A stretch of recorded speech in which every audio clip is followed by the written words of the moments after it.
Welcome to Find Your Psychic Self. This is a web TV series that I put together every couple of weeks. It's only about 5 or 6 minutes long, so you get bits and pieces of information that you can use to develop your psychic abilities, learn about psychic kids, empathic abilities, and pretty much anything paranormal that we come across. Today we're going to be talking about questioning the information that comes from a psychic that you're getting a reading from. Now, usually this particular series is dealing with your own development, but we all go to psychics on off and on just to get information that we may not be getting for ourselves. And occasionally we'll get information from them that just doesn't seem to fit right. You think, oh, this just doesn't ring true. No, that can't be right.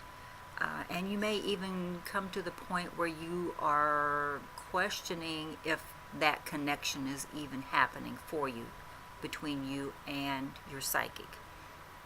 It's always good to question. Always good to question. There are good days and bad days, and there has to be a special synergy that goes on between you and the other psychic to do a reading, for it to work properly. So it doesn't always happen correctly, but generally it does. Generally it does. And sometimes information will come in that you just don't resonate with. A couple of things could be happening. One is you may not be ready for this information yet. It may be something down the road that's coming in that you're headed in a completely different direction and you think there's no way that could happen. But don't dismiss the thought of it just because it doesn't resonate with you right now. Don't throw it out the door.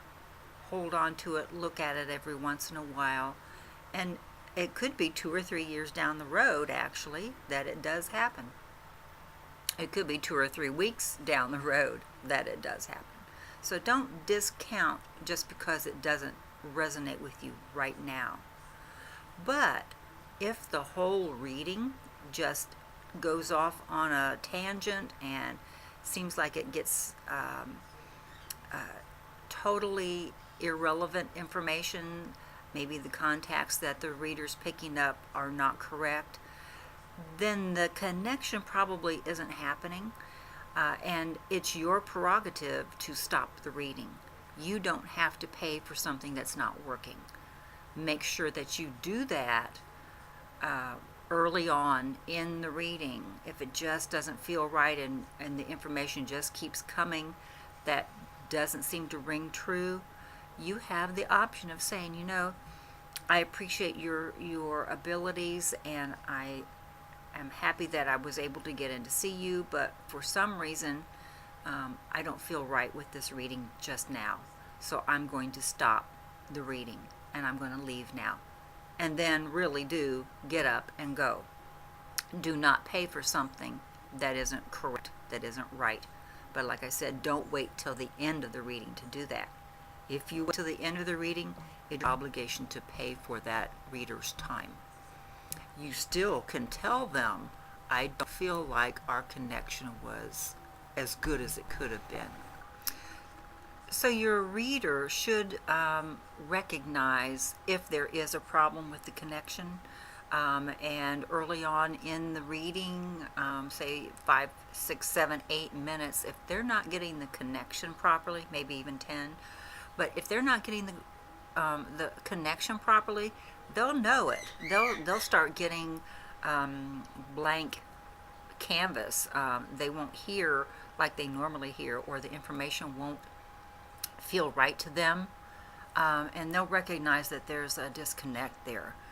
They should at that point say to you, I don't think it's happening like it normally does, and I don't want you to sit through a session that isn't working properly. So maybe we should just go ahead and close the reading, and we could reschedule another time when the connection is proper, or when we both feel good, or there's, good energy going on. They may even suggest to you to go to a different reader. Maybe it's because what you're wanting isn't their expertise, and they may suggest that you go to, say, a palm reader, a numerologist, a tarot reader, someone that does Akashic records, or medium. So there's a lot of other ways of getting the information you need, and they should recognize that and be willing to call a halt to the reading. So there are some ideas for you to look at, but like I say, it's always good to question, always good to question. So I hope that this information has been good for you and helps you out.